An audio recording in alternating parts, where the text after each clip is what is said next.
오늘 욥기 10장 1절부터 12절의 내용은요, 계속해서 욥이 불평하는 내용이에요. 지금 욥이 친구들과 지금 대화를 나누는 게 그냥 일상적인 조곤조곤한 대화가 아닙니다. 막 이렇게 격해서 이야기해요. 그래서 친구들이 지금 자제를 시키면서 이야기하는 거예요. 왜 이렇게까지 하느냐? 하나님이 까닭이 있어서 이렇게 하는 거 아니냐? 그렇게 얘기하는 거죠. 그러니까 욥은 곤비한 가운데서 지금 불평과 괴로움을 막 토로하는 거예요. 막 소리, 어떨 때 큰 소리도 나겠죠. 또 그러면서 자기의 이렇게 억울한 일들을 지금 막 하소연하는 거죠. 무엇 때문에 하나님이 자신과 지금 변론하는지 모르겠다 이야기를 하고요. 도대체 좀 알려줬으면 좋겠다. 그러면서 자기 스스로를 얘기해요. 나는 그렇게 악하지 않은 건 하나님이 다 알고 계신다. 그리고 하나님이 당신이 직접 손으로 나를 빚으셔서 생명과 은혜를 주시고 내 영을 지키셨음을 반드시 기억을 해줬으면 좋겠다. 이렇게 이야기를 하죠. 내일은 또 다릅니다. 그러면서 막 왜 그렇게 안 하는 것처럼 또 하나님 나를 대하시는지 모르겠다. 뭐 이런 이야기를 해요. 그래서 오늘 본문을 보면요, 크게 두 부분으로 나눕니다. 1절부터 7절에 보면 욥의 고난의 부당성에 대한 탄식이에요. 너무 부당하다, 뭐 이해가 안 된다, 뭐 이렇게 얘기하는 거고요. 8절부터 12절에 보면 고난으로 인한 탄원이 나와요. 너무 고난스러우니까 그거에 대해서 원망이 나오는 거죠. 자, 욥이 자기 자신의 속마음을 털어놔요. 원망의 말인데 1절에 이렇게 말해요. 내 영혼이 살기에 곤비하니 내 불평을 토로하고 내 마음이 괴로운 대로 말하리다. 이렇게 얘기해요. 이 말은요, 산다는 것이 너무너무 괴롭다. 그러니 이제 내가 이 원통함 내가 참지 않겠다. 그리고 다 털어놓고 내 영혼의 괴로움을 다 말하겠다. 그러니까 욥은 이렇게 말하는 가운데는요, 마음속에 도대체 내가 뭔 죄를 지었느냐, 왜 나를 이렇게 힘들게 하시느냐, 이렇게 이야기하는 거예요. 그리고 자기의 토로함을, 결백을 떳떳하게 말하겠다는 거예요. 그러면서 2절에 이렇게 이야기를 해요. 2절의 내용을 보면 내가 하나님께 아뢰오니 나를 정죄하지 마시옵고 무슨 까닭으로 나와 더불어 변론하는지 내게 알게 하옵소서. 이렇게 얘기해요. 좋은 얘기로 얘기하면요, 내가 하나님께 지금 아뢰겠다. 나를 죄인 취급하지 마십시오. 도대체 무슨 일로 나 같은 자와 하나님이 다투시는지 좀 알려주십시오. 그래야 속이 시원하겠습니다. 이렇게 말하는 거죠. 그러면서 이야기를 해요. 이유를 들어요. 도대체 뭐 때문에 나를 이렇게 힘들게 하십니까? 3절에 보면요, 3절에 우리 3절 같이 읽겠습니다. 시작. 주께서 주의 손으로 지으신 것을 학대하시며 멸하시고 악인의 꾀에 빛을 비추시기를 손이 여기시나이까. 3절의 내용은 뭐냐면요, 주님이 손수 만드신 이 몸을 나를 학대하고 멸시하시면서 악인이 세운 계획은 잘만 되게 하시오니 도대체 하나님께 뭔 유익이 되겠습니까? 이렇게 말해요. 화가 나는 거죠. 너무 답답한 거죠. 아니, 하나님이 만드신 나는 이렇게 학대하시면서 하필로 악인들이 하는 계획들은 저 사람들은 멸망도 안 당하고 고통도 안 당하고 잘만 살고 있는데 도대체 이게 하나님의 무슨 계획에 유익합니까? 하나님 도대체 이게 뭐가 유익합니까? 왜 나만 이렇게 힘들게 합니까? 뭐 이런 내용이죠. 그러면서 두 번째 또 이야기를 해요. 4절 한번 보십시오. 4절 읽겠습니다. 시작. 주께서 육신의 눈이 있나이까? 주께서 사람처럼 보시나이까? 이 얘기는 뭐냐면요, 주님의 눈이 살과 피를 가진 사람의 눈이기나 하십니까?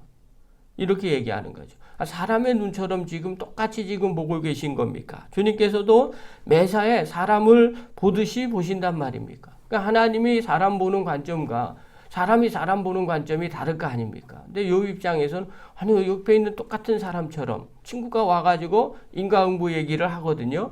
지은 죄가 있으니까 고통받지 않느냐. 화가 나니까 하나님 앞에 하나님 도대체 이 사람들처럼 아니면 주변에 있는 사람처럼 하나님 똑같이 그런 눈으로 지금 바라보고 계십니까? 답답하니까 얘기하는 거죠. 세 번째입니다. 5절 한번 보십시오. 5절 읽겠습니다. 시작. 주의 날이 어찌 사람의 날과 같으며 주의 해가 어찌 인생의 해와 같기로. 자, 주의 날이 사람의 날과 같다는 거예요. 이거는 뭐냐면요, 주님의 날이 사람이 누리는 그런 날과 똑같습니까? 그렇게 짧습니까? 또 주님의 횟수가 사람의 누리는 횟수와 더덥기라도 하단 말입니까? 같단 말입니까? 뭘 이렇게 짧게 하는 것처럼 사람처럼 똑같이 이렇게 하나님 하십니까? 그러면서 이야기해요. 욥이 이렇게 말해요. 6절 한번 보십시오. 6절 읽겠습니다. 시작. 나의 허물을 찾으시며 나의 죄를 들추어 내시나이까. 그 얘기가 어떤 내용이냐면 도대체 나의 허물을 왜 찾으십니까? 그리고 왜 나의 죄를 들추어냅니까? 사람과 똑같이 그렇게 하시는 하나님이십니까? 이렇게 얘기하는 거죠. 이 말은요. 도대체 그렇지 않으면 도대체 왜 나의 허물을 찾고 나의 죄를 들추어 내십니까? 그러면서 이렇게 얘기하는 거죠. 욥이 이렇게 얘기하는 근거가 있어요. 자기가 진짜 죄인이다, 잘못했다 이러면 이렇게 말 안 하죠.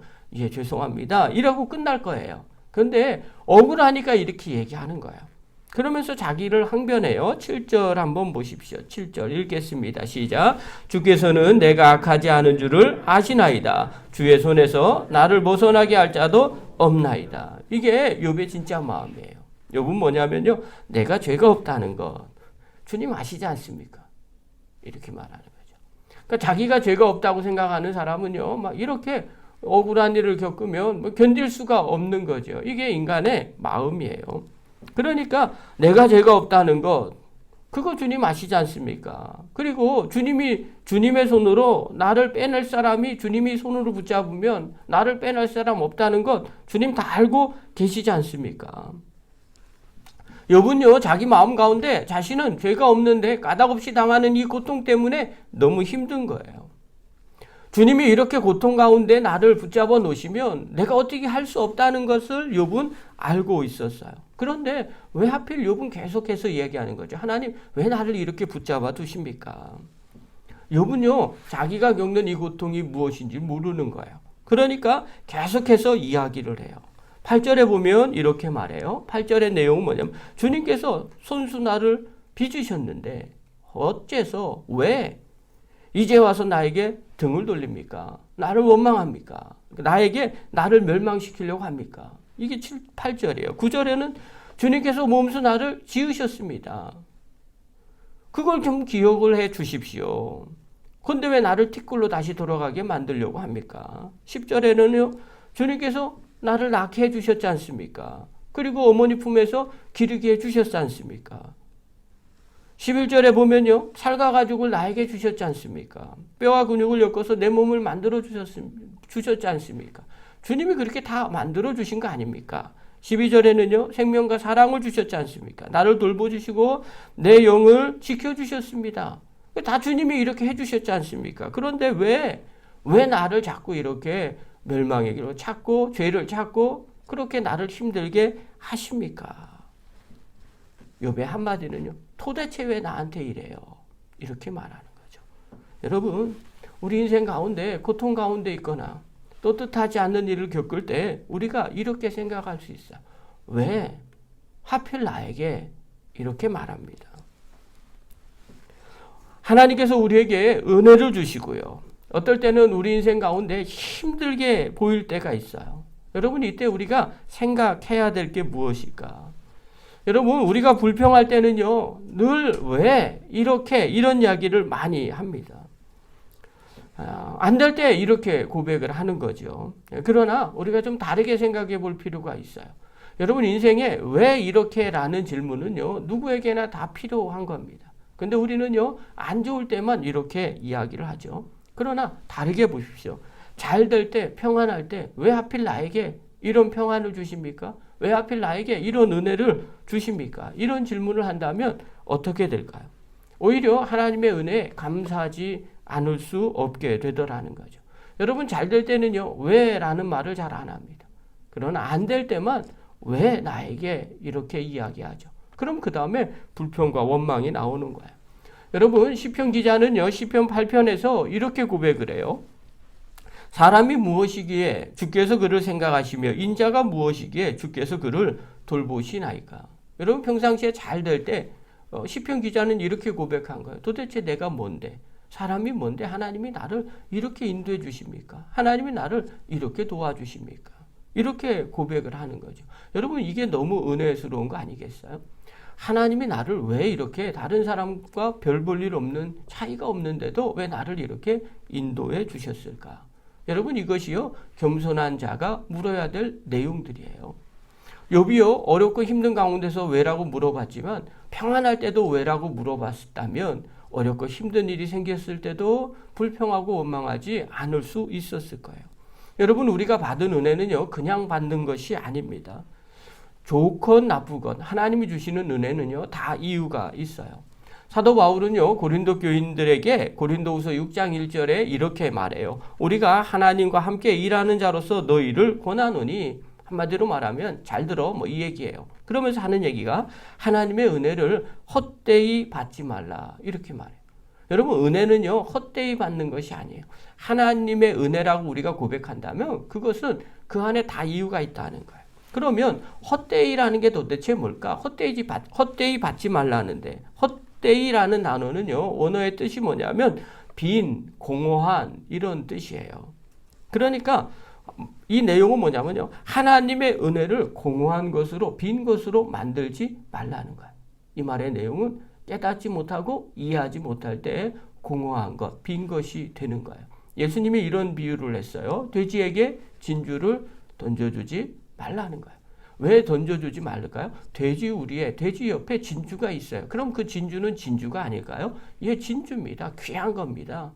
그런데 문제는요 돼지가 그것을 알지 못한다는 거예요. 그러면요 그 은혜가 거기에 너무 귀한 것이 있음에도 불구하고 귀한 것이 아예 없는 것처럼 보이는 겁니다. 그것이 공허하다, 비다 이런 뜻이에요. 하나님은 우리에게 은혜를 주셨는데 그 은혜가 어디 가겠어요? 아니요, 안 갑니다. 날마다 우리 가운데 임했어요. 그런데 그걸 잊어버리고 그걸 깨닫지 못하면 공허한 것이 되고 빈 것이 되는 거죠. 이것이 은혜를 헛되이 받은 사람들의 모습이에요. 여러분 우리가 잘 될 때 하나님의 은혜가 임했죠. 욥이 잘 될 때 하나님의 은혜가 임했죠. 그 은혜가 늘 지금도 함께하고 있다는 거예요.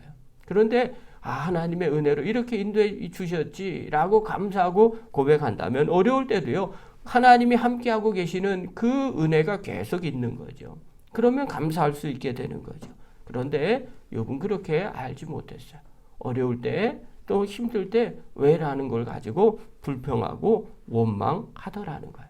은혜를 헛되이 받은 거죠. 사랑하는 성도 여러분, 또 영상을 통해서 함께 예배드리는 귀한 성도 여러분, 하나님께서 여태까지 주신 은혜들이 있습니까? 내 삶 가운데 지금 뒤돌아보니까 아무것도 없는 것처럼 보입니까? 또 나를 하나님이 그렇게 치시는 것처럼 느껴지십니까? 고통 가운데 있는 것처럼 느껴지십니까? 그럼 지금까지 받은 은혜는 다 무엇입니까? 그것은 공허한 것, 빈 것으로 만들어 놓은 거예요. 우리의 은혜가 헛되이 받은 사람의 모습으로 보여지는 거예요. 여러분 이럴 때 받은 은혜를 기억하십시오. 또 하나님이 여기까지 인도하신 그 하나님의 은혜를 물어보십시오. 왜 나에게 이런 은혜를 주셨습니까? 또 나를 왜 구원하셨습니까? 왜 나에게 이런 복을 주셨습니까? 여러분 그것을 바라보시고 오늘의 고통 가운데 또 오늘의 어려운 고난 가운데서 넉넉하게 이겨나가는 믿음의 거룩한 종들 되기를 간절히 축원합니다. 기도하겠습니다.